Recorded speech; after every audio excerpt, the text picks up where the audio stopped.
Greetings, everybody. Welcome to the Overreaction Sunday show, as we like to call it on Jackets Online. Alex is here with me, and we were both at the game last night. Both of us got home pretty late. It was a long evening. Electricity in my house. That was weird. You kind of froze there for a second. I don't know what just happened. That was weird. So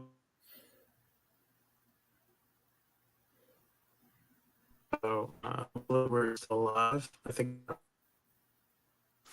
if Still folks on. want to let us know. You have the chat up, Alex. I can't see it, so I just got it. So You're yeah, back. that was You're kind of fuzzy, but super strange. Yeah, I guess I'm on Wi-Fi now. I mean, I'm on my cellular thing. Our power went off in my house, so that was super random. Anyways, you might hear some things going off in the background, like my printer firing up. Sorry, that just really threw me. Anyways, it was a long night. It was good to see the tech fans, tech students in particular, worked up, and they were definitely in a lather last. I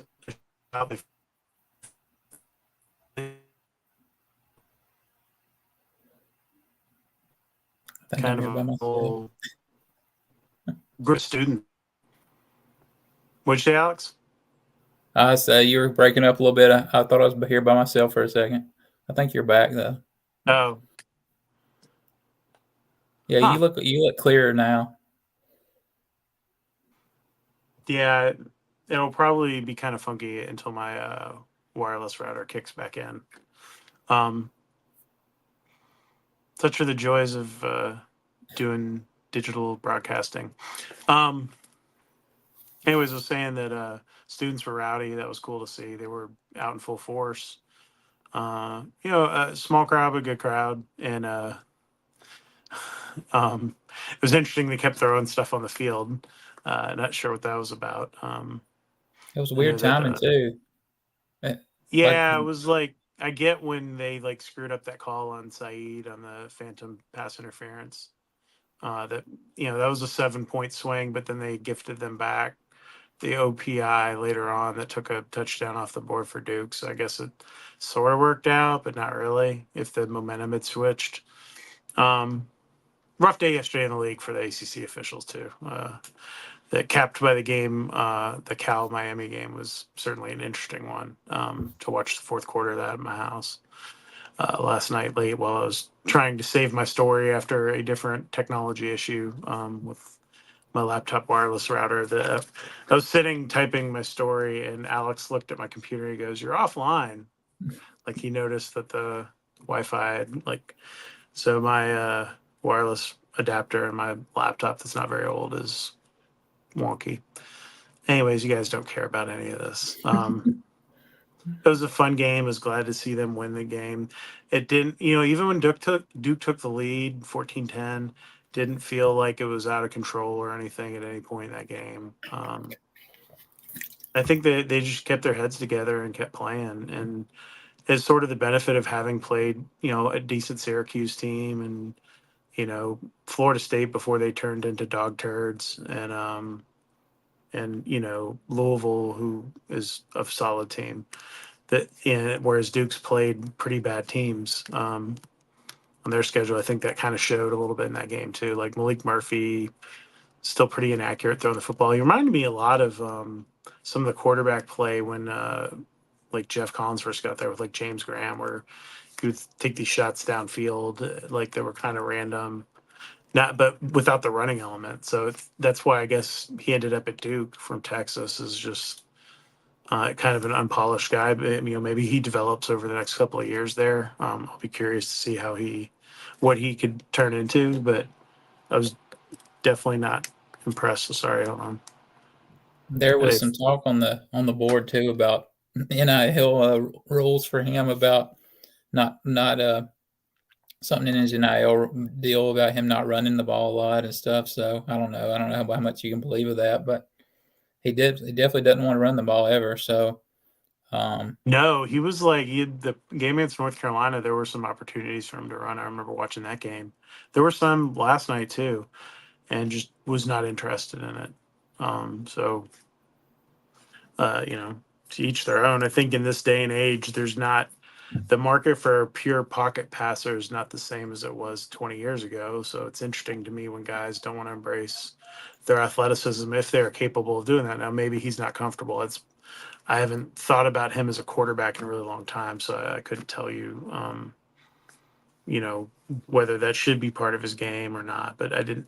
He seemed very rattled when they squeezed the pocket at all. He seemed a little rattled by that and would kind of just throw the ball up. It was very funny. Alex called the interception. He said to me before the game that this will be the game where they get an interception, and then he called it on the last drive that they were going to get one at that point because he knew they were kind of desperate and were going to force the ball, which they did. And then Amari he Harvey had obviously came up with it. Murphy had been flirting with disaster that last two quarters. Well, that play in the second quarter that went through Tatum and Harvey's Yeah, hands and ended up as a it catch. should have been. It was so close to being like deflected straight up in the air where like the DB could have probably like picked it off or Tatum, and Yeah, he missed him by like a fingertip or something, and and then then got it obviously through. the Gibbs interception that got overturned on the pass interference. That was So a great yeah, play by Saeed. He played that really well. There was no PI. He made the play that you expect him to make. Now, that's a tough spot because you would have had like 1st and 10 at the 3 or something. But I feel like that's where he was. It was like right outside the goal line. But they ended up scoring after the PI on that like crossing route and um, sucked some of the momentum away from Georgia Tech there. And then obviously in the third quarter, Duke made their adjustments in terms of adjusting to what Buster was doing offensively, and it seemed like it took them a little bit of time to kind of figure out what to do to kind of counterpunch, which ended up part of that time being the jet motion. I mean, not the jet, the two back set with Chad and Jamal, which I thought was pretty effective for them.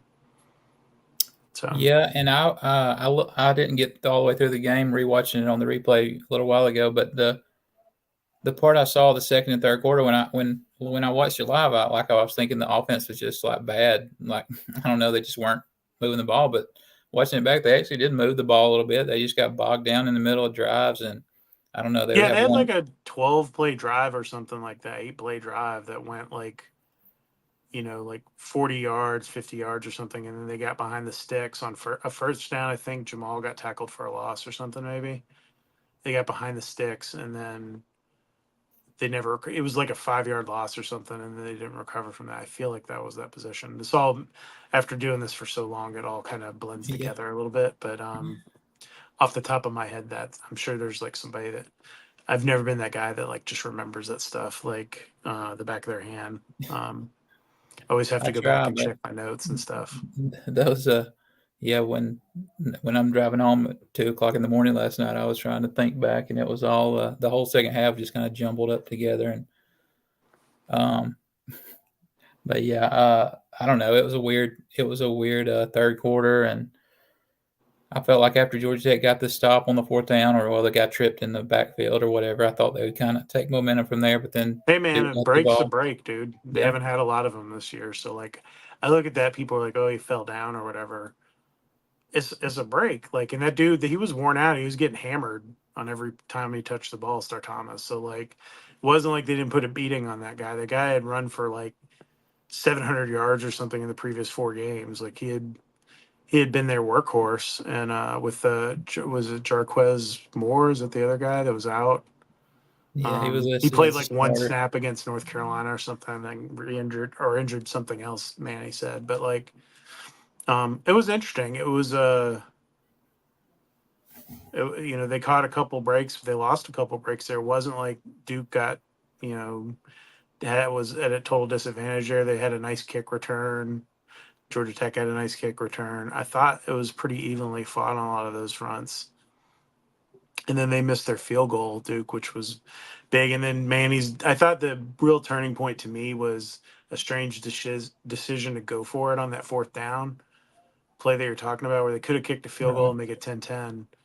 You tie the game, you're on the road. I think that's the move there. At that point, you're not playing Ole Miss, who can score like 70. Like, that's not, I mean, it's not Georgia Tech's offense bad, but like your defense is what you're hanging your hat on at Duke. You kick the field goal, in my opinion. That's what the way he's built his team and stuff. And so I found it to be an interesting call at that point. I thought it was very early in the game to go for it. I think Brown would have kicked there too. And then they don't get it. And it's like they squandered all their momentum. And then Tech goes, then they go 90 yards on that drive and score on the Tech turnover downs. after the fourth down, Tech went 3 and out, That and was a then 3 and out, and then they punted, and punted yeah, it. They hit the big pass play to off of the Georgia Tech blitz that that's right. left the guy You're wide right. open. But yeah, I don't know if you kick the field goal there and make it 10-10, and I don't know, like the way Georgia Tech's offense had been going in the third quarter, just kind of getting bogged down. Maybe that would have been the better decision. But Well, I think it speaks to, though, the respect I think Manny Diaz had for the offense and their skill guys, and Singleton and Rutherford and Haynes King and Jamal, that they weren't going to um, play it that way, that they wanted to play them kind of straight up. So, um, and be more aggressive as if they were the underdog in the game, which was fascinating too. That Tech was whatever 9.5 favorite going into the game. I think it moved up a little bit. it was at 7.5 one time this week, and then it went all the way up to 9. And so yeah, that missed field goal by Duke at the end was important to some people. So So they build those giant buildings out in the desert, man. that's right. But yeah, I don't know. When Duke went up in the end of the third quarter, I was pretty tense. I don't know if Kelly could sense that, but uh, I thought maybe it was going to go the other way. I mean, I don't know, but I never really had a bad feeling during that game. It was funny. Chad Bishop, who's a friend of mine, who's the AJC writer, he kept telling me all week that he felt really confident that Georgia Tech was going to win, and I didn't feel that way. Like I felt like they were going to win, but it didn't feel like overly confident about it because of how Duke had been playing defensively, and so it was interesting when that all went down.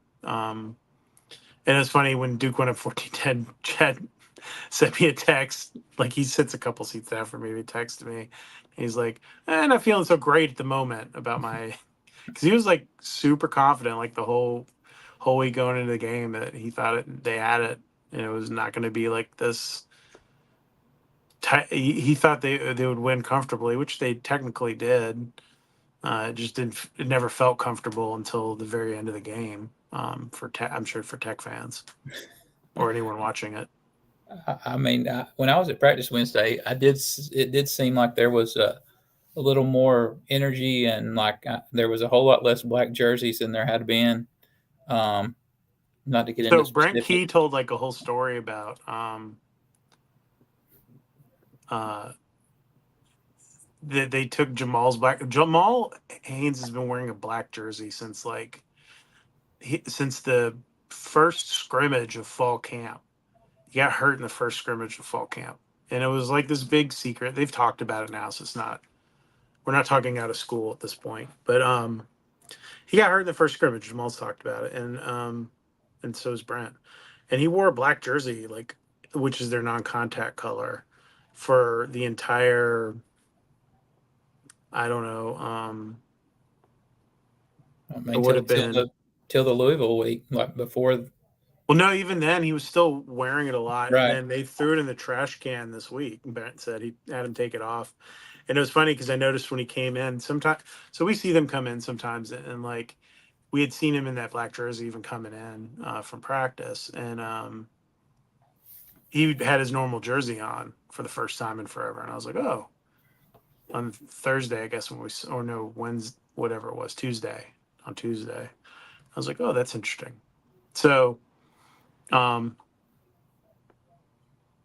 um, sorry, I'm just catching up on everything. So yeah, it's been it was an interesting week, but they won a game they're supposed to win, and that's the biggest thing to me right now. I think Syracuse is probably better than we all thought they were going to be. A little bit like NC State last year, where it was a little bit better than I thought they were going to be. There's always a team like that. He's got them clicking on whatever level enough to win games, and I think that Louisville's probably right on par with Georgia Tech. And that was a tight game where Georgia Tech's own mistakes cost them a win. And I think that probably a level down, like a little bit below them, is like the Duke, um, probably Pitt kind of group, and then below them I would have like Carolina, Wake, NC State. So this is a game like coming up where I feel you got to take care of business. You're on the road. That's going to be a very desperate North Carolina team, which you hope is there's infighting and all that. But I feel like the Tech kids that played for Jeff, they're still on the team, are going to be very fired up this week to hand it to the Tar Heels. I could see that. The way it sounds like, I think Mac Brown's kind of already got like one foot out the door. So I don't know if kids can sense that these days in the middle of a season. But yeah, I could. I don't know. I don't know if you rally for him or I don't know. You don't. For We don't Mac, really know what yeah, I to don't know. expect. Yeah, I don't know. It's a weird one to peg because I mean they've been in games. They just I don't know. They just have lost in bad ways. And I didn't watch that whole Pitt game yesterday. I saw some of the first half, and it was just the same old kind of defense that we all got used to over the 3 or 4 years. Guys just standing back from the ball and Big just hits, trying to hip check people, strip the yeah, football, can't tackle. trying to get the interception, playing kind of a little bit unsound, a little bit blitz happy, where you can if you hit it, you're pretty you're pretty interested. Like if you hit on those plays and I don't know, it was they're interesting offensively. I think Carolina has a lot of weapons. Nate McCollum's back. He's playing really well for them. Amari Hampton's, the best running back in the league. And, that Nesbitt kid at tight end's pretty good. But, you know, I, I just, I just have a weird feeling they're going to go up there and drill them. And I don't know why I feel that way. Usually I'm more skeptical about this, but I just feel like the wheels are coming off Mac's bus right now. But it'll be interesting. This is a must win for Carolina and for Georgia Tech. I'm sure Brent Key's, he's not going to tell you, but he absolutely wants to go up there and throttle them. He's going to play it cool all week. And, Jeff's my buddy, blah, blah, blah, or whatever he's going to say on Tuesday when we talk to him. But I feel like for Tech, you need to win this game. It gives you some momentum. Then you get into where you start to play a trickier part of your schedule with, Notre Dame and the Bands, and then at Virginia Tech, which is a tough place to play depending on when the kickoff is and what's going on for Virginia Tech. So I feel like this is a very important game for them. If you want to do more than just be a 6-6 team going to a bowl game in Birmingham or Tampa or Annapolis or whatever. If you want to play in like one of the better bowl games, this is a game you got to win this week, or you're gonna have to start upsetting people. And it seems as though if you're trying to upset Miami, you better do it very soundly because the officiating is not going to cut you any breaks in those games. I listened to that whole game on the way home last night, and I think when I turned it on, it was 38-18, and I like that was just and there was some times where Miami, even during their comeback, like they got a bad face mask call on a third down, and like I was like, well, they're gonna end up losing, but I don't know. They found a way and got some help, and I don't know. I don't know if Miami's as good as they think, but I don't know. We'll jump into the questions now. This one from the chat. Um, uh, GG4GT says, I'm hoping no questions are asked about Geoff Collins. The AJC will break in, send Ken to ask it. There's a 0% chance that someone doesn't ask about Jeff. Like the TV people that come on. So the way it typically works is Tuesday we have two avails with Brent, Tuesday and Thursday. Tuesday is typically a recap of the previous game. That's also the one where all the TV people usually show up. And that's probably all they're going to ask about. of the TV people if it's not one of us asking. And then Thursday, it'll be the core group, usually just four of us, three of us, and it probably won't come up as much then. But I'd say prepare yourself for probably Tuesday and Wednesday when we talk to players. That's going to come up a lot. So just understand the GC3 is going to be a hot topic this week, and one of our posters said that he's still got some of the Geoff Collins money from the money down crap at Georgia Tech, and he's going to bring it and throw it at him on the side. Hopefully, he doesn't get ejected from the stadium. I wonder if he'll make like you ever see like in a movie like a drug dealer will have like a roll of cash with like a rubber band around it or whatever. Like somebody could make something you could actually chuck with. I'm not advocating this, so please. And I say this is totally just a random thought in my head. I'm not advocating for people to throw stuff at anyone, but you could actually get some distance if you were to kind of band some of that stuff together. I had one of those bills left in my wallet, and somehow, somewhere along the line, it got ripped in half, and I don't know. I've never laughed so hard in my life as to when I walked down on the field and saw that for the first time. Like and Tori McElhaney, who covers the Falcons now, is covering Georgia Tech for the Athletic, picked one up and like showed it to me. It was just like, what is this? Like we were just all like shocked. I was like, it is the height of hubris to like. It would be like if my website was a picture of my face as like the logo.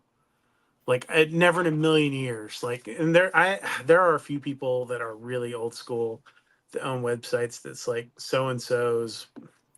You know, the most famous one is like Gene's page, which was Mississippi State site on 24/7, or like our old Miami site was named after a guy. Like I just have a hard time with that. No offense to those people, but I like would not want it to. Like my YouTube channel's not called Kelly Quinlan's JOL TV or whatever. It's like that just seems like the height of like hubris to like put your face on something like that and make it about you. But it speaks volumes to what the problem was during his whole tenure. That was all about him and not about. Oh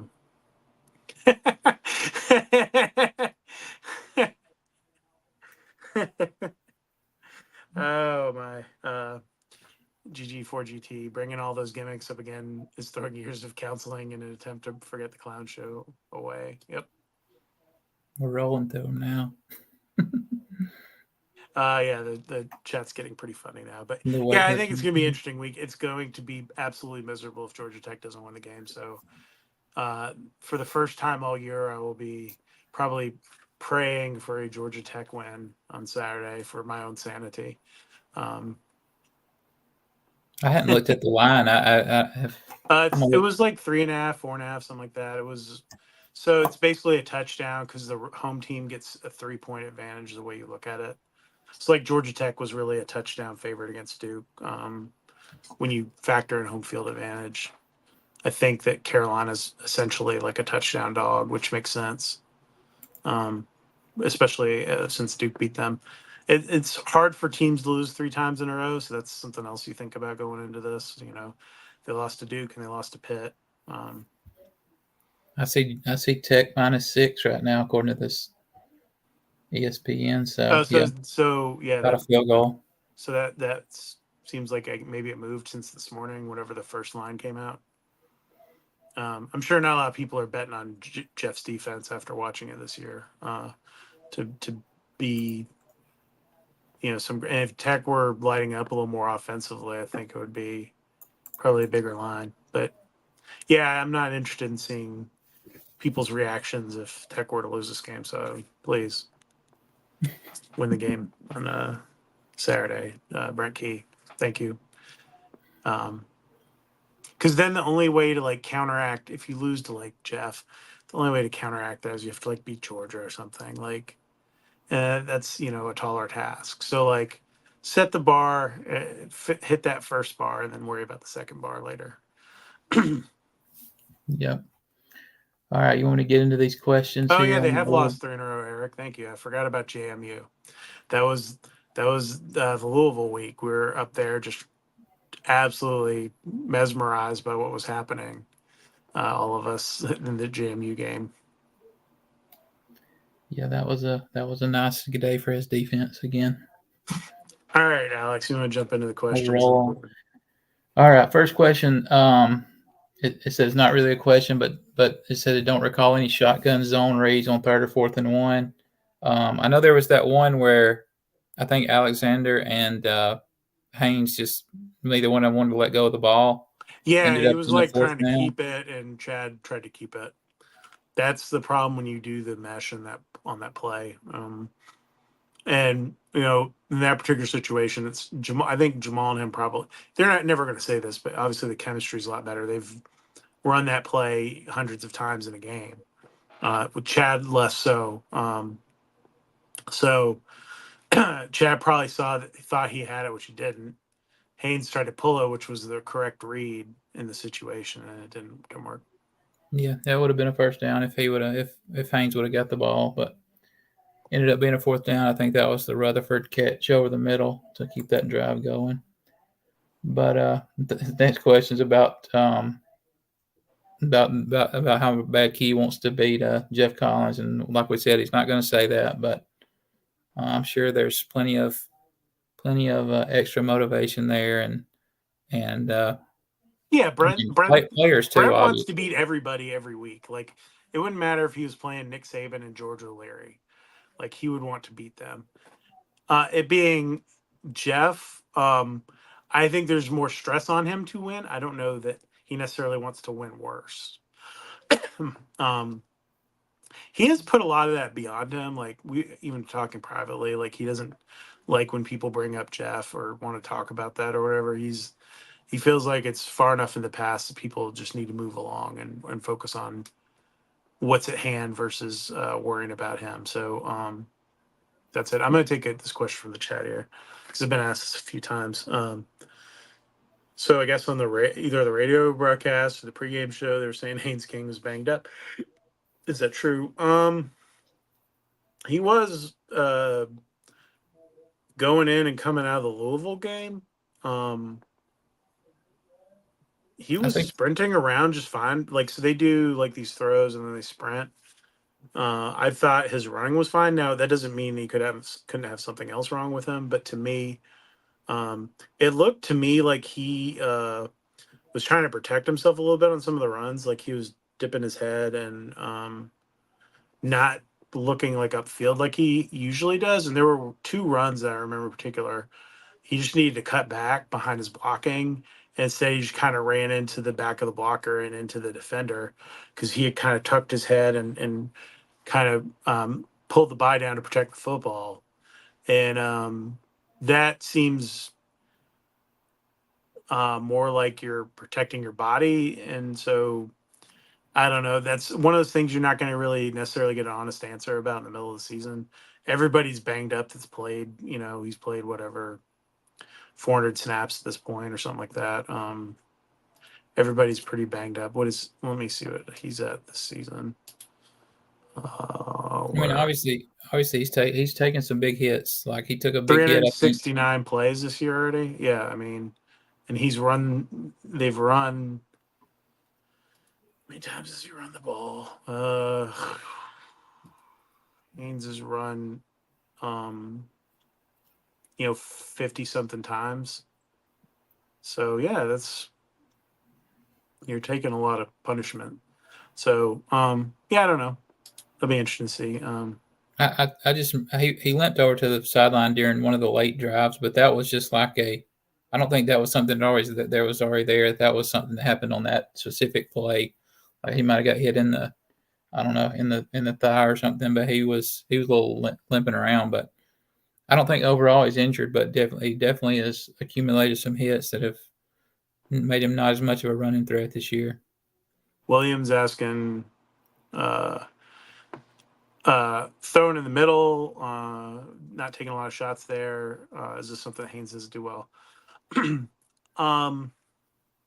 Yeah, I don't feel like that's for whatever reason. Those throws are there. The tight end, the seam, some of the crossing stuff. And it's interesting to me that they don't run a lot of these concepts. Like one of the things I thought they would do based on something they talked about all season was running a lot of these like sort of cross meshing concepts that you see with, you can do that with Malik and Eric because they're so fast, and you force the defense to make a decision in that situation. And if they don't, it should open up in the middle enough if your pass blocking is okay for Haynes to run if there's nothing there. Yeah, and then you have to send guys on the deep on the outside on that. They just, yeah, I don't feel like they trust him. Either they're not trusting him or they don't feel like the defense is giving them the right things for intermediate throws and the deep throws and some of the middle stuff. And I don't, I'm not an offensive coordinator. I've never called plays. I've never played quarterback at like other than flag football. I was always like offensive lineman or defensive lineman. So this is not my like forte. Someone like Sid could probably tell you a lot more about it.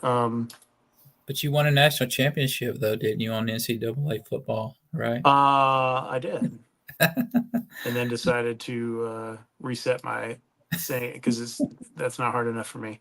Looking at Haynes's passing charts are really good for this season. On throws of like, so this is per Pro Football Focus. The one that he struggles with the most is the 10 plus yards to the right. That's where he threw that pick to Kenyatta Watson in the Georgia State game.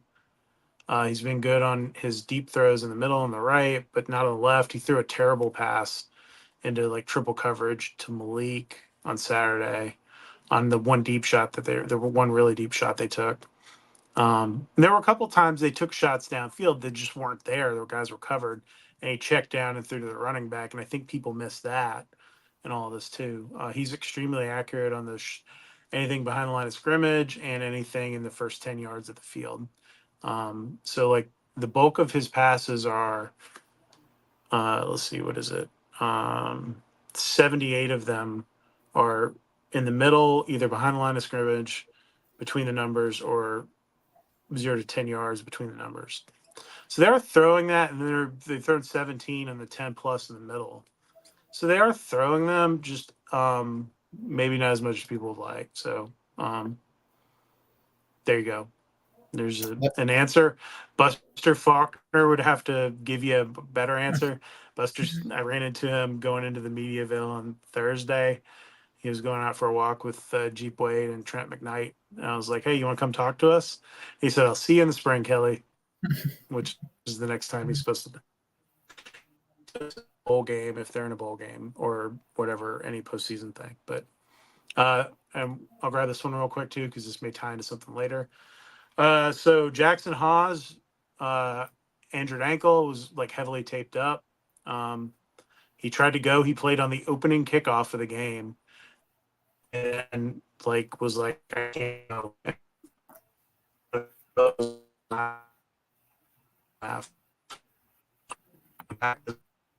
To give it a go.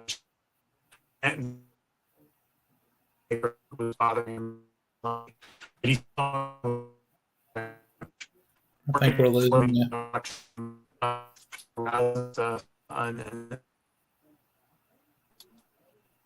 I think we're losing you again. You're breaking up, Fuzzy. Yeah, I think he's out of there. Well, let me answer some questions while I'm waiting here. I think I'm still online, but there's a question about being concerned about the sideways passes, like screen passes against the better teams like Notre Dame, Miami, UGA with better athletes. Yeah, they Duke almost sniffed one out and ran the other way, but Haynes fit it in there.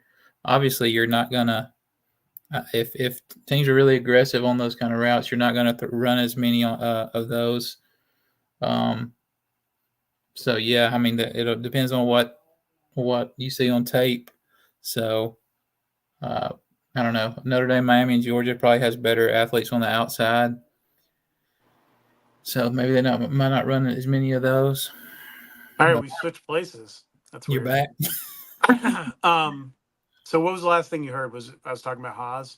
Yeah, you got into he was taped and he played on the first series. So he played the opening kickoff, decided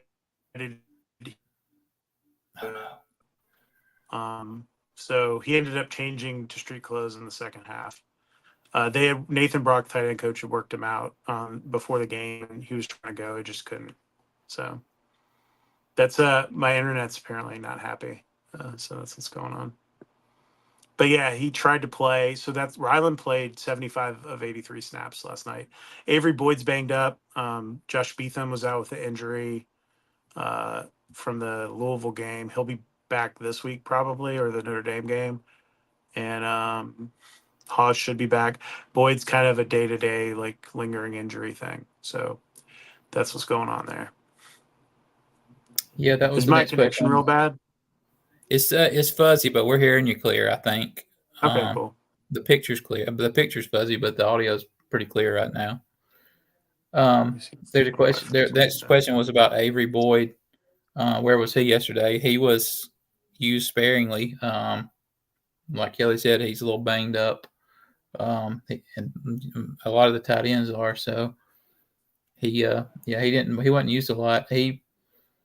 They brought him in at here and there. I think he missed a block on a run that he got in. He got a little here about on the sideline. So Yeah, so Avery's been banged up.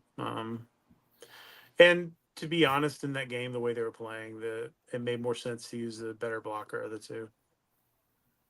and Goody looks very similar from the press box to Jackson Hall. So I was thinking that was they're wearing the Jackson gold Hall's. numbers and all that. Yeah, it's a little hard to tell. And I think Goody had like a leg wrap or sleeve or something on too. So that I don't know. He was banged up. He missed like a big chunk of the spring. The tight end rooms had a rough go of it. I mean, yesterday Luke Harpering was the number 3 tight end, which also plays into one of the things that you saw, one of the tweaks in the game, which was they had Harrison Moore come in as an extra offensive lineman, as a 6th offensive lineman to play like an outside tackle spot on usually on Corey's side. I think it was they were lining him up like left, like as an extra left tackle. So that was part of it too. When you are down bodies, you got to do stuff like that to make it work. I actually skipped half of a question. There was a question about Bailey Stockton having a long reception if he's creeping up the depth chart. I think we talked about that when he kind of took Leary's spot. That's kind of what led to all that. So that he was already creeping up the depth chart, and so he's playing. I mean, he's single-handedly probably the reason Christian Leary's not on the team now. Bailey took his job, was pushing him on the kick return too, and he's been playing really well. Buster's a huge fan of Bailey. Bailey's got good hands, runs good routes, good speed. They really like him. So there you go. Whoa. No. Hey Matthew. So asking about Jamie Felix. Yeah, Jamie has not been on the team since the spring. He was at the bottom of the depth chart at that point. I don't know if he has. I'm not going to speculate on why he didn't go anywhere in the portal. My assumption would be there's a reason. Usually there's a reason. Usually it's an academic reason. Hopefully either he's getting ready to graduate and is focused on that, or there's something holding him back academically. He's got to go straighten out somewhere, but he's not playing football right now anywhere. All right. There's a question about the timeout that Key called with 2 seconds left in the first half. I don't think that was asked. I don't think anybody cared about that after the fourth quarter. But which timeout was it? At the end of the first half, they had a run. Oh, like after they ran the ball and then let 8 seconds run off, and then they called a timeout and ran another play. I don't know. Jamal Haynes got about 15 or 20 yards out of it. So yeah, I don't know. I don't know that one. There's a question about the PA announcer getting names wrong and stuff like that. The double numbers is always a kind of bugaboo for people. Who was it? One of them made a big play, and Trey Cooley had the interception. Oh, it was Trey Cooley's interception. Yes, that was funny. Yeah. Yeah, so Trey Cooley, another guy that's been out, he's We've not seen him since not seen him at all since the opening or the first kick return of the Florida State game where he got laid out. So I'll be curious to see. Yeah, the PA guy mixed up Zach Pyron and Haynes King on Zach's touchdown and for another play. Yeah, it's I wouldn't want to do that job, but this guy messes up less than the previous guy, so that's an improvement. I mean, and I think he's done what they wanted him to come in and do too, is like bring more energy to and I feel like he's done that pretty well. It's third he, down. It's third down. It's third down. and I mean, he's gotten some names wrong. I think he's just kind of getting used to the. Yeah, and it's hard. And yeah, Now. as Will said, they do. I think they do. Most of the PA guys I know have a flip sheet with, but special teams can be tricky. So, like for example, in the game yesterday, on kickoffs and punts, either Abdul Janae or Dalen Gordon put on a number 41 jersey and come on the field. And like Dalen had a tackle, and I had to like watch to see who it was coming off the field because I had forgotten which one of them was the duplicate number on the team, and I had to like watch him run off the field and take it off to figure out who it was. Yeah, he had the oversized 41 jersey that he would just rip off when he got to the sidelines. Pretty cool. Yeah. There's a question about Trelane Maddox. He didn't play. Obviously, he's got an injury, lower body. I don't think it's anything serious. He should be back soon. Just wasn't able to go. That's what they were asking if he sits the rest of the year, if he get a red shirt. But I don't think he's sitting the rest of the year. No, they're not planning to redshirt him. I think unless it turns into something more major. But he's not in a boot. He's not like none of that stuff. It's not anything. I don't think serious. He should be back. I just think he's out for this week, or for he was out for the Duke game. I wouldn't be shocked to see him play against North Carolina. There's another question but about. I don't know anything. They haven't. Obviously, they haven't even practiced yet. Well, they practiced today. We haven't had an open practice or anything. Yeah, there's a question about who kept throwing things on the field again. I think we talked about that. They threw a water bottle that hit a Duke player on the touchdown after the pass interference. But in the I feel like that was warranted. No, I shouldn't say that, but someone asked about. So I just talked about Trey Cooley. No update on him. Brent said that when he has one, he'll let us know. I assume that he got. Well, I'm not gonna say. I assume his injury was like fairly serious. And then Anthony Carey played in the game, so he played a couple snaps. Yeah, he had one. I think one series in the third quarter. Was Trelane in a boot on the sideline? So he probably sprained his ankle. Like he was practicing and stuff, from what I gathered this week. So a lot of times, if you have a high ankle sprain, medium ankle sprain, or whatever, they'll put you in a boot to like walk around so you don't like step in a pothole on campus and twist your ankle worse. So I don't think he has anything like serious from what I gathered. I think it was like 50-50 whether he would have even played Saturday. So I think Trelane will be fine. Thank you, Esteban X. There's another question. I think you kind of talked about it when you were talking about Haynes King's throws and his grades. There's about not utilizing curl routes and out routes, intermediate passing. We kind of talked about that. So curls are tough, man. Curls are where if you play the NCAA football game, you can throw a lot of interceptions. No, it's like one of those routes. If they're playing, depends on the coverage you're playing, because if they're playing soft and you curl, the guy can jump the route. If you're playing him tight, the guy can jump the route. You have to have really good arm strength and guys who can get good separation without drawing a flag. The strength of this receiving group is not necessarily that. They do run some curls with Chase, Malik, and Eric. They're generally when they're trying to just get a first down. They run to the sticks, turn, catch the ball. There weren't a lot of those plays. They weren't in third and long very much in that game.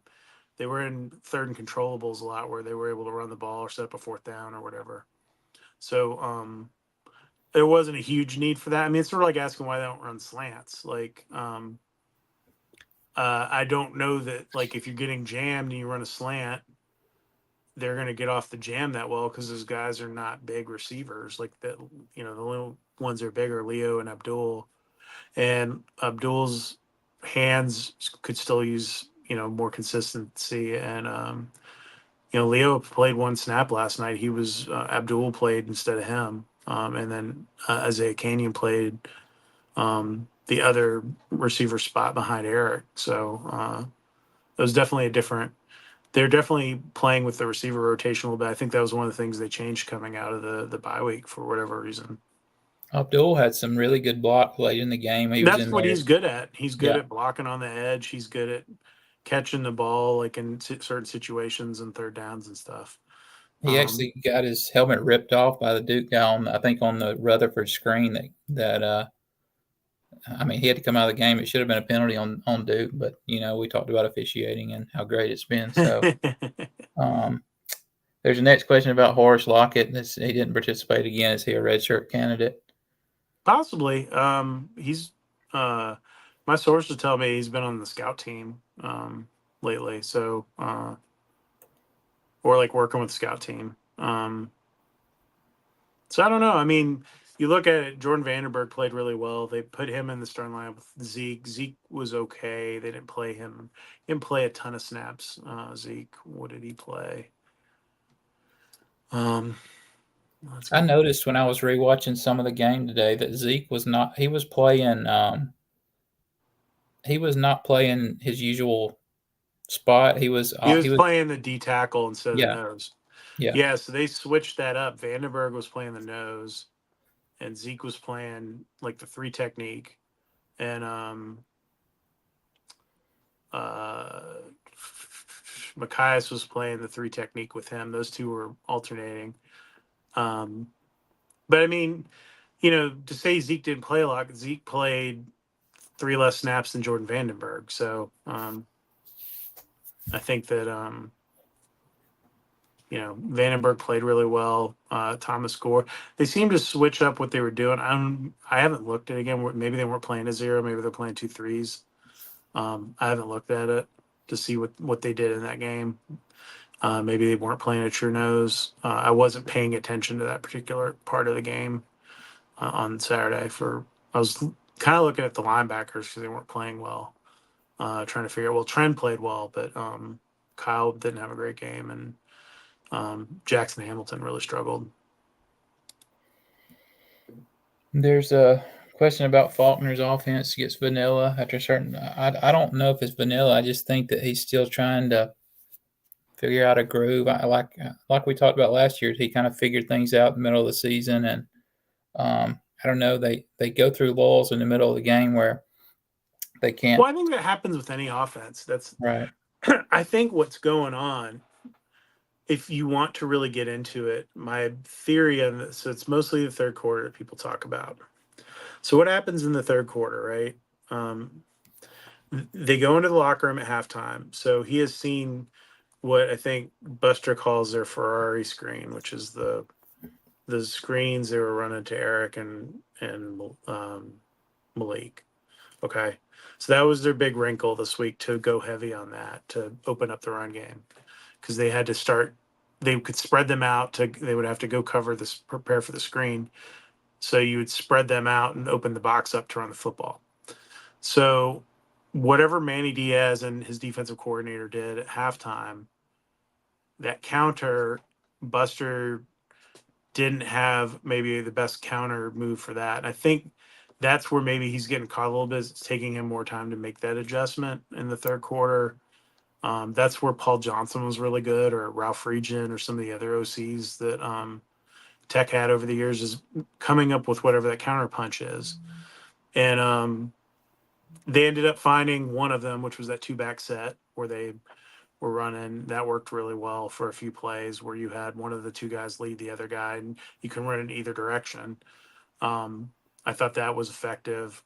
They did a good job with how they used like Ryland and some of the other things they were doing. They tried to take shots. It was really predictable. One of them, literally told you, I was like, they're going to run play action here off the screen, fake screen, and they did. And I think that was the one he threw into triple coverage. But teams adjust, and you have to counter adjust, and maybe that's the the thing with Buster too is like he's an experienced OC, but he's not like he hasn't been doing this nonstop for the last 15 years. So it's like again comparing to Paul, which is tough. Paul Johnson called plays nonstop for 30 something years and was like at Georgia Tech. It was like the peak of his ability to do that. Or Ralph was at the prime of his powers doing that. I don't know that Buster's like reached his ceiling as an offensive coordinator yet. So that's one of the other things. It's not like you have Lane Kiffin or Sark or one of these dudes that's known that like an NFL is like pining to hire to be an offensive coordinator. That's not who he is yet, and maybe he gets there. And maybe hopefully he gets there at Georgia Tech. But like, I think people's expectations maybe outweigh what the capabilities of both the personnel and the coaching are at any given moment, and the other team makes adjustments too, and you have to adjust to that. And they've had some bad luck too, like coming out in some of the third quarters, guys dropping balls or like a missed play or miss a whiff or whatever. All it takes is one guy screwing up out of 11, and you can be behind the sticks on a play. And look at the guy who's taken the most heat the last couple weeks, which was Joe Fusel. He played like his best game of the season on Saturday, and I think he just was healthy and had a chance to get healthier and just needed that break. And then having Corey next to him, I think, helped a little bit. So I think that you just have to kind of see how it continues to unfold. I think there hasn't. I've been trying to look for a theme in those third quarter things to see if there's something to write about there, but I haven't seen enough of something yet to make me feel like there's something there to. But again, like it's like the opening script of the game. Like some of Buster, sometimes they scored, sometimes they didn't. I think there were like 3 of 6 scoring on opening drives of games, and they had 2 3-and-outs or something in that on 2 of the games. So like, I think there you go. So that's all I have to say about that. I just think that people maybe have their expectations need to be uh, the Buster is not like the number one offensive coordinator in college football, and who will tell you that don't like you can't have irrational expectations of those guys. Just like all the people that wanted to fire Santucci after the Syracuse game, right? The guys coached really well the last two games against 2 very solid offenses. Like sometimes you have a bad game too. Like it's just there you go. Yeah. Somebody asked me to rank all the offensive line, like who's the best and who's the worst. It's tough. Like Yeah. on like performance this season. Uh, I don't know. Weston Franklin's been pretty good. Weston's been solid. I feel like so each of them have something different. Like the best pass pro guy on the team is Corey Robinson. Um, the most consistent offensive lineman on the team is probably Jordan Williams. Jordan Williams isn't great, but he's very solid all the time. He's like a guy who could be all league. He is extremely consistent game to game. There's not a lot of this. It's pretty like that. And then Weston's I think in that same boat too. Those two. Beyond them, I think Keelan's probably the next guy, and then I would put Corey and Joe, and then Jordan Brown, and then Harrison Moore in that order. Harrison's obviously a true freshman trying to play. That's a very tough assignment for him. I think he's got great football head. So we'll see what happens. Yeah. There's a question about why are we choosing to return so many kickoffs and punts inside the 10? Well, he didn't return any punts inside the 10. He fielded some right And close to Brent the said on 10. the one from the Louisville game, I think that was it, that or Shelley saw what was there was supposed to be there. They had subbed out whoever I don't know what they're called, the protector guy, like who the guy who's supposed to throw the first lead block for him, had changed out for something because of an injury or something, and that guy missed the block that would have freed him on the guy that got him in the backfield. People are asking about Ethan McKinney. So asked about Ethan McKinney. Ethan was apparently hurt I found out through like people that know his family. He was hurt at the beginning of the year. So that's what's going on there. I got you. I think So we may see him at some point. It would be smart to save him and only use 4 games. You don't need him. It probably depends on if Jordan, to be honest, I think it depends on how Corey and Jordan Williams hold up at the tackle spot and how Kidd and Joe Fusel handle guard. Because he's sort of their first big guy offensive lineman. Someone asked about saving Lockett for certain games. We'll see. I don't know if you I don't know that he's a guy you're saving. I think he's just behind some of the guys right now. Like Jason Moore's playing really well. He's only playing 10 snaps a game. Like they are playing pretty well inside of the D tackle position right now. And so if you think you can redshirt a guy, maybe we'll do that. Yeah. Am I lagging at all, Alex? You're chopping up a little bit, but All right. I don't know about the kickoff return too. They put Zion Taylor in to return some kicks in the second half last night, and he had one where he probably shouldn't have brought it out late in the game. Yeah. But other than that, it wasn't too bad. I don't think Singleton had the big return at the first of the game. I thought that was interesting. They put him back there. But I guess the more touches for the playmaker, the better. They talked about using it like that for a long time. It was what they used to do with Jameer. Remember, Jameer would return maybe a kick at the beginning of the game, and then maybe a key moment when they needed to try to get something sparked, bring him in. I think it'll be like that.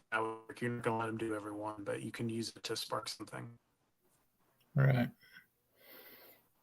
Let's see. There's a question I saw about the play where we were talking about it in the press box afterwards. They were trying to figure out if it was a sack or not a sack to keep. There was the a whole 0 20-minute discussion about this while we were working. Yeah. But yeah, it's not a sack if it's a designed run and it's clearly a design. I don't know about that play last night, but yeah, it's not a sack if it's a designed run and he gets tackled behind the line of scrimmage. Correct. It's just a tackle for loss. Yeah. So the Right. claim was that guys were not out in a pattern on that play or whatever. So that's something we'll get reviewed because I think Duke wanted the sack, and Georgia Tech was saying it was not. It was a QB run. You'd have to look at probably. You might even be able to look at the game feed. You might have to look at the 22 and see what the other guys were doing. Yeah. Hey, there's a question on here about about you running the Bama side. How pitchfork crazy are they right now?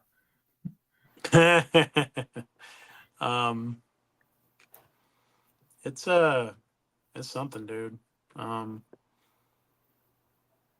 was happy for the Vanderbilt folks. They part of me is like the agent of chaos in me with college sports was happy. They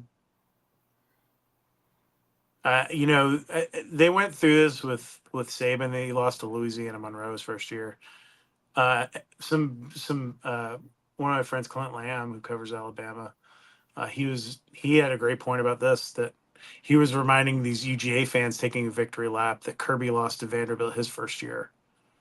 And one of the last games I covered on the UGA beat was a loss by Georgia to Vanderbilt at home.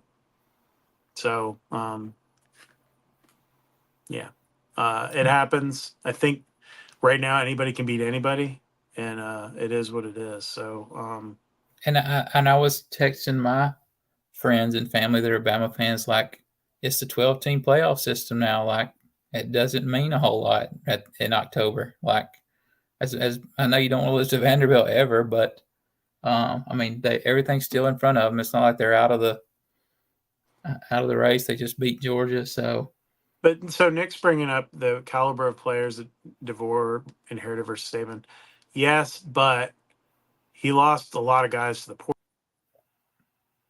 Oh, he's out of there. He lost a lot of guys. They lost Caleb Downs. They lost starting offensive linemen. They've lost a lot of pieces in the portal. They're a team. So this is the big thing with the portal. This is what UGA is learning now too. Like you can't like those are teams that would have four deep at a spot of like 4-star or 5-star guys. Those guys are not going to sit on the bench anymore and they transfer out. So a guy that would be playing maybe now normally at Alabama is playing at Mississippi State or Florida or even USF or UCF or Miami or whatever. Those guys leave. So I think that's part of what's going on here. Like you can't stockpile talent, and the way that whole thing went down with Saban was very tough on that program because of the timing of it, because they were in the playoff, and so he was at a disadvantage in the portal. I don't know excuses for Kalen DeBoer. I do find some irony that Kane Womack, who's the son of Dave Womack, the former defensive coordinator at Georgia Tech, struggled against an option team when his dad literally went against it every day, and he was at practices here on the flats. I mean, Georgia Tech's faced they faced three Bama transfers already. They had Brooks was Louisville, a Bama transfer. They Benson at Florida State was Yep. Bama, and then the running Florida back, State had a couple, didn't they? It's not yeah, just him. Roydell Williams, the running back too, was a Yep. Bama guy. He had a good Yeah, game he played well, I think, in Dublin, didn't he? yeah. I think he was big on that opening drive where they went right down the field. Had some nice runs. I just think the one fascinating thing that's happened in all of this is there's more parity in the game now, even though we're in this world of haves and haves nots and it's getting so much wider. But like you can, because of the portal, like Vanderbilt, the reason they're winning is Jerry Kill went there to help Clark Lee and he got his quarterback to come there. And so they got this option quarterback, which is what they needed, and tweak their offense to embrace kind of what they are capable of doing, what they should have been doing for like 10 years, in my opinion.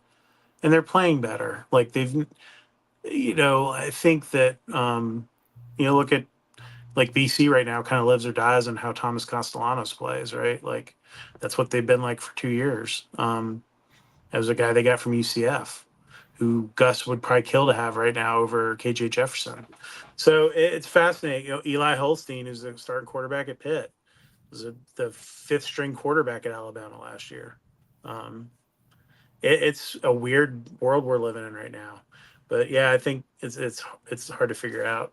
I think GT on top 88 asked this in the I Yeah, looked at the questions briefly, but returning defensive tackles, Zeke has basically been non-existent. So Zeke's played a lot of zero. When he plays zero, you don't make a lot of tackles or anything. You're just occupying, trying to take two blockers up. When you're playing some three, depending on what they're doing, it just depends. I think he hasn't had the year I was expecting him to have.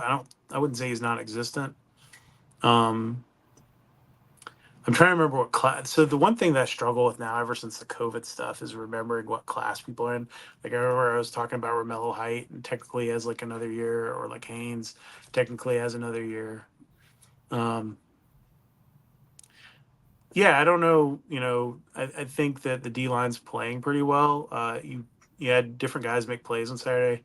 The Josh Robinson had a nice play. Sylvain had a really nice TFL. Obviously, Jordan Vandenberg had a huge impact on like two back-to-back series for them. Romello's been a guy that actually has had a huge impact. It's just not very seen. He's really commanding a lot of attention on his pass rushes and getting held a lot. So it'll be interesting to see what it all looks like eventually. But yeah, that also explains why I can't remember if Horace Lockett redshirted or not. I just don't remember, or if he has a COVID year. I have to sit and look at it and literally count it out, because those COVID 2020 seasons too for some guys, some of the older guys. Not, I guess he wasn't maybe part of that, but whatever. You have to I have to sit and look at it. I'll be glad when that crap's over with. We're out of that. there's a question on here we talked about. I think last night in the press box a little bit about bringing Pyron in for short yardage or goal line, and eventually they're gonna asking about when the defense is expecting the They're not run, throwing. They're kind not of throwing a pass. football or run play action out of that or a rollout. Yeah, It's coming. Just wait. Like yeah, it's just saving it for the right he's time. perfectly capable of running their entire offense, in a similar beat. If you had to put him in, and you would change very little from what you do with Haynes King. Zach is a very capable guy. Just he could start and win games in the ACC very easily. That's the thing I always tell people. Like, I wouldn't be shocked if he's a starting quarterback at Georgia Tech or somewhere else in the P4 next year, after he graduates. But like, they got some stuff. Like, package has been around since last year. They've tweaked it and worked on it, and Zach's gotten really good at it. The other thing is Zach is patient, which is one of the things you have to do a lot of times. Unless some dude's just on a jailbreak in the backfield, like somebody just blows an assignment. As long as everybody slows down the guy in front of him, he can pick and choose his holes, which he does a little bit better a job of than Haynes has been doing of late. I think both Jamal Haynes prior to this game and then Haynes King seemed anxious in the run game to me. Like they weren't letting their block set up a little bit and were trying to push the action a little bit. So, yeah, I think that you'll definitely see maybe a wrinkle on, like, whatever the wrinkle, if it's a jump pass or a bootleg or whatever it is, they're going to run out of that. It's coming at some point. And hopefully they hit it. That's why a lot of times they don't do that is like your higher percentage play is to just run it straight up the middle. They did go under center though, and get a first down, so that was nice on a. Jamal Haynes had a really nice tush push on that play. He pushed Haynes King for the first down, which is pretty funny to watch. Seeing little Jamal like push Haynes King forward because Haynes didn't get it on his initial effort, and Jamal pushed him through for the first down. They had that play on the very first drive of the game too, where they had Pyron in the slot and then brought him in motion under center, and he kind of got the push from Haynes King and Jamal Haynes behind him to get that first down on the very first drive of the game. So yeah, you could also like if they're both in, you can do double pass. There's lots of stuff you can do. It just depends probably on how the defense lines up too. It would it is there's an interesting grouping of possibilities there. But I'm excited to see when they actually turn it loose, what it looks like. I reached the bottom of the page on here. There's that last question about the officiating in the ACC, which we've already talked about, is pretty inconsistent across the board. So I talked about it on Twitter last night after watching the end of the Miami game that it's so fascinating to me that like even in like the pros, like so much is riding on these guys, and they've done so little. Like there's technology you could add to this. You could have replays on things like pass interference, and it would lengthen the game. You could have a quick 30-second review. Like pass interference is not something that's going to take them 5 minutes to review. Like you could buzz down and be like, no, pick the flag up, or like there's different things they could add technology wise. There's stuff in baseball like they don't use, like all these sports, and it's amazing to me. There's so much money in it, and yet there's like the officials are part time, like, but this is billions of dollars at play here, but you can't afford to like pay your officials to work full time, like so it's their only job, so they actually get good at it. I the don't know. NFL, shoot, it's been like 5 or 6 years. It was the year after I think the They've had Saints. referee strikes in the NFL. Well, Like, the year in the playoffs where I think it was the Rams or the Vikings beat the Saints on a play where it was clearly pass interference. Saints got screwed, and then the next year the NFL made it to where pass interference was reviewable, and you could challenge it like a normal play. But just like baseball, it was like the guys in the running the oh, they won't replay. overturn it They're because not they going to don't. overturn the guy's call on the field. So that I think it went away in like a year or two. So the NFL made it reviewable, and then it went away and it didn't change anything. So Yeah, I suppose that's like a legitimate concern too with that. Like, I don't yeah. know. I find it fascinating. I think that it'll be interesting. Obviously, this will be a big week. Football recruiting's going really well. To switch gears, talk about that for a minute. I think that um,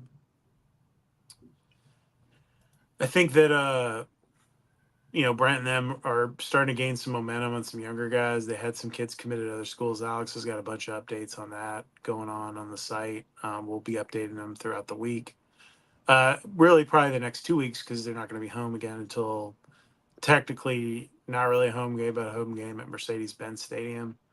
I think Chase Linton's got his official visit set for that weekend too. I didn't know that was.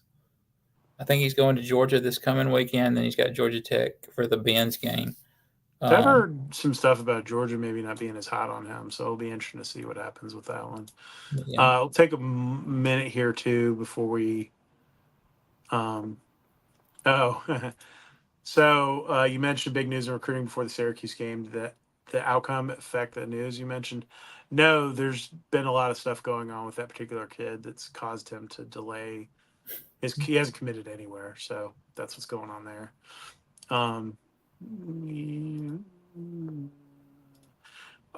Take a minute here to thank our sponsor, Section 103, the best Georgia Tech gear. You can get your Haynes King Tech Like t-shirt there, the North Avenue Trade School, which is my personal favorite. The Brent Key hoodie with and you can cut the sleeves off the way Brent does if you really want to get it accurate. And I wonder if they have the hat. I should ask our guy there. Everyone always asks me for Brent's hat. But yeah, Section 103 has the best Georgia Tech stuff. Check them out. Support your fellow Georgia Tech fans and alums and support Section 103. They do a lot of really cool stuff. And I really appreciate their partnership with JOL and our YouTube shows and podcasts and things like that. So thanks to them. You went down to what's called on 3 OTE Elite and checked out Cole Kerouac and Bryson Tiller. Just kind of what were your thoughts? You to see no one's seen Cole Kerouac very much. He went to like a prep school and then ended up being stuck on the bench behind somebody that was like a big time prospect. So he ended up decided to take a prep year to get himself created. But I think what that were your was. thoughts on that? I think that was the biggest thing that I saw was. I think he knew, and I think Damon and the staff knew that he wasn't going to contribute if he came in that last 24 class. Not saying he's not a good player, he's just not ready for the college level physically. He's pretty thin, and he actually told me that when he talked to me after their scrimmage that he needed another year. He's trying to gain weight. He's trying to get ready for physical college basketball. But I thought he's a pretty versatile player. He can stretch the floor a little bit. He's a lefty big man, which when I saw him shooting free throws, I don't know. That's That always explains why Damon likes him so much. yeah. Those that don't know, Damon's a lefty. Yeah, and he told me he's been working on his 3-point shot too to try to be more of a stretch guy. But I mean, he rebounded well. He had some really nice. I think he had 3 assists. He had a few blocks. He's a pretty good player. Tiller didn't play.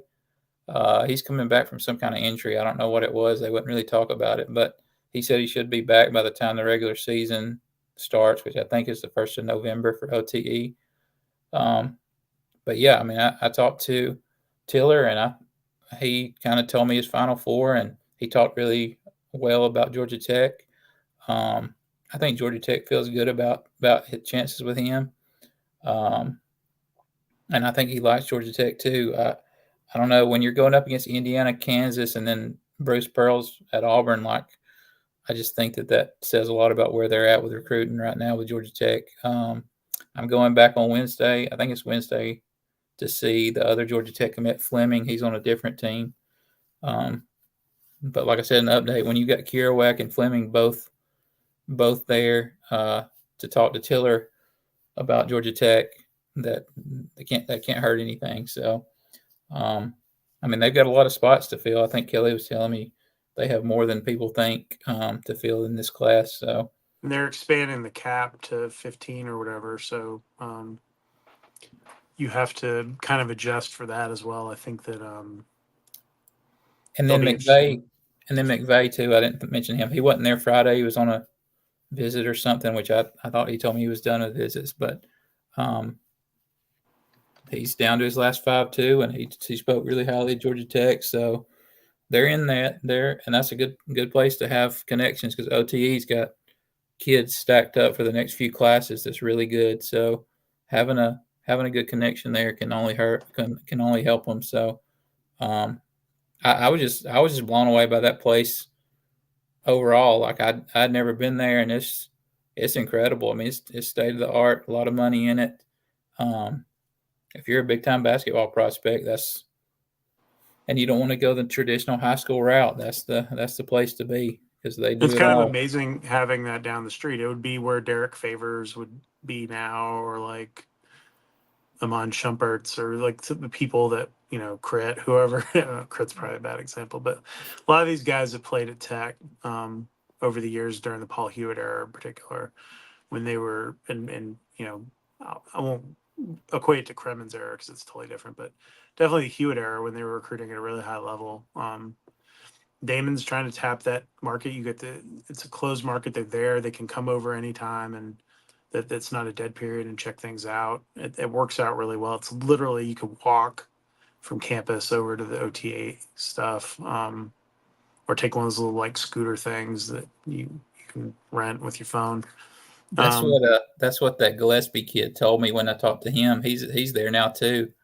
That he rode one of those scooters over for his visit that weekend. So he's like, it was pretty convenient. He just rode over there and checked out everything. And but yeah, I think he's on the same team with Fleming. So I'll see him on Wednesday or Tuesday or Wednesday, whenever that is. I've still got the Cole Kerouac update, the full thing coming, so that'll be the next day or two.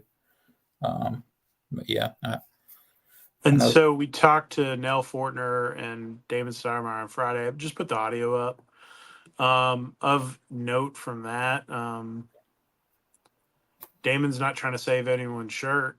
They're going to play everybody they can. Dorian, the true freshman, they really like what he brings. He's a stretch five that can shoot threes. Obviously he needs to develop his body a lot more, but he was a guy that was overweight and then lost a bunch of weight, got in better shape, and then is trying to reform his body. By Nandongo, David told a funny story about how Bai had to go back to Africa, literally. So it has something to do with how the NIL money works. To get his NIL money, he had to step foot back home, but he ended up going home and really enjoying it. We talked to Bai for a little bit. Um, he was good, more relaxed, talking to us. We talked to, who was the other person we talked to? Was it Lance? Might have been Lance. I think there were some stories out about him coming back after a year away. Yeah, so it was probably Lance. So Lance was talking about like coming back, and they taught him how to play point guard during the year he was taken off to recover. He had basically like two calf injuries back to back, where like his calf popped, I guess is the way he put it. And so they decided to shut him down, and he feels a lot more confident. Interesting thing from the players was talking about the amount time they're spending on defense, and how focused Damon is on trying to get that better. He feels confident about their offense, and they're trying to be a better defensive team because he feels like that's what let them down in a lot of games last year. So that was a huge focus point for them. ACC tip off is Georgia Tech goes Wednesday. We'll be there. Alex will be at football practice. I'll be at the up in Charlotte for that. And I kind of decided just to punt on the basketball thing with the football stuff going so hard until this coming week when we start to really dive into that. So that's the update on that. But yeah, they're very excited about the team they've coming back. And adding like the McCollum kid at guard, and Luke O'Brien, and as kind of a stretch wing forward, and then having buyback, and Duncan Powell's another one that they seem to be really excited about. So I think they've done a nice job of kind of backfilling their pieces. And last year he was just kind of taking whatever he could get. This year he was able to be more selective about the pieces he's having. So I think that it'll be big for Georgia Tech if they can get it, as Andrew said in the chat, get up into the bubble. I think that's going to be where you want to see Georgia Tech basketball. I think that's the Damon's goal is to get them into at least tournament talk. The schedule's difficult enough.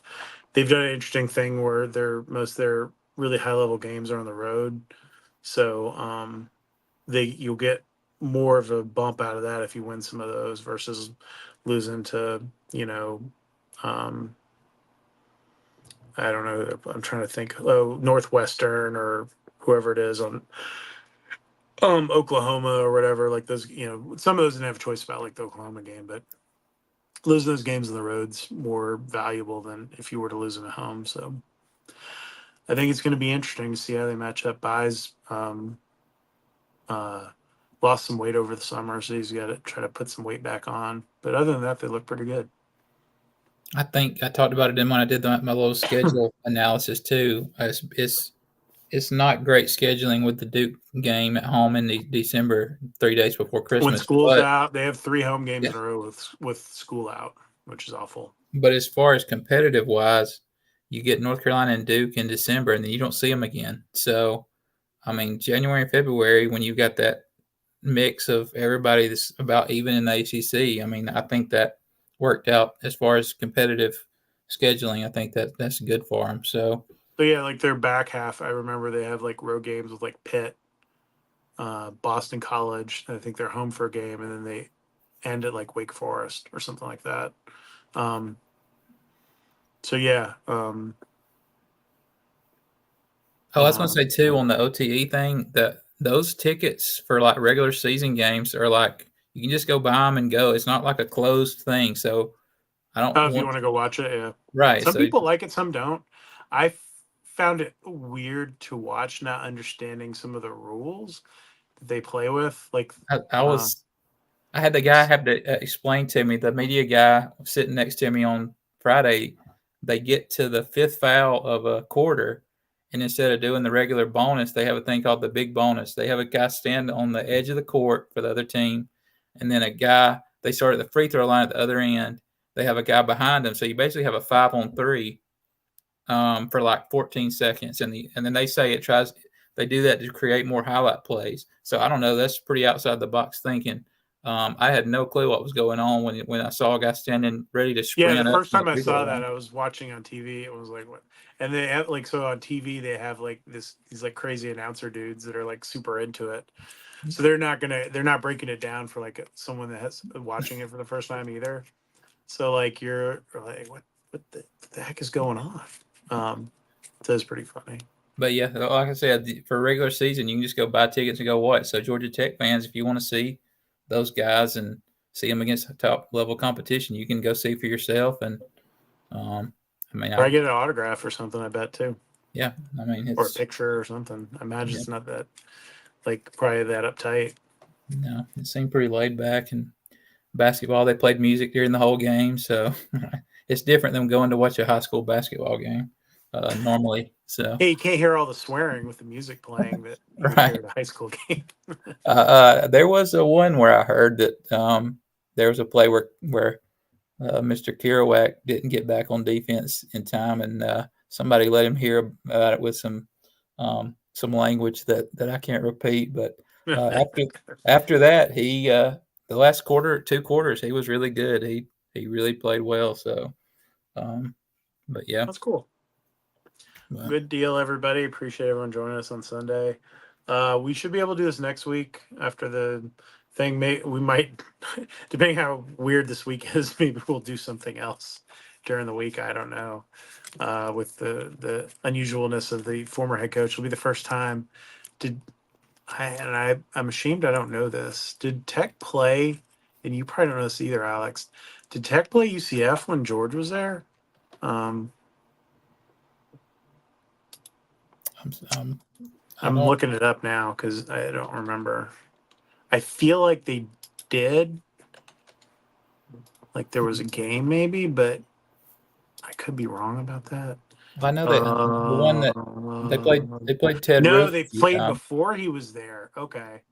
So they played in 99, 96, 99, and 2000. So that was before George got the job there because George would have started 05. It's hard, like that's hard for me to remember. I wasn't following it. So when did he start at UCF? Let's see. Gailey was 01, right, to 08, I think. So O'Leary's first year at UCF was 04. Okay. So no, that wouldn't have, they wouldn't have, George wasn't there then. So I imagine it's the first time in forever they've played against a former head coach in any capacity. That's why I was saying they played Ted Roof when he was at Duke, but he was not the head coach. But he Obviously, just wasn't the a former head experience. coach either. Right, Yeah, like right. they've played lots of former core. I mean, they played Ralph Friedgen when he was at Maryland. Um, but as terms of former head coach, I don't think they played Bama when Curry was there. I don't feel like they played Bama in a long time. The last Bama game, yeah, was 1984. Georgia Tech won, so that would have been before Curry left. That was still Bear Bryant, I believe, No, that would have been or maybe it was the Pat Sullivan. Was it Pat Sullivan? I'm ashamed I don't know the answer to this. I don't know. I think Pat Sullivan's Auburn. You should know. You're the other one that's like related to all the Alabama. I don't know. What didn't Bear make it into the '80s or the early '80s? Maybe. Everybody's last was 80, so it would have been Ray Perkins. tall guy that Perkins, Ray Perkins. That's who it was. So there you go, Ray Perkins. That's the answer to that question. So I don't know. I saw people were talking about Mike Dubose and comparing him to Kalen DeBoer. That's kind of going back to how crazy the Bama fans are. But I mean, you beat Georgia the week before, then you're comparing the guy the next week to Mike DeBose. So I don't know. That's kind of wild, but that's the world they live in over there. I think he's like 6-1 or something against the top 10 as a head coach or something insane. Like, okay. But yeah, in terms of former head coaches, I'll have to go back and look. There's probably like some dude in the 1800s or something that they, like pre like Heisman or pre Alexander or somebody like maybe they faced. I don't know.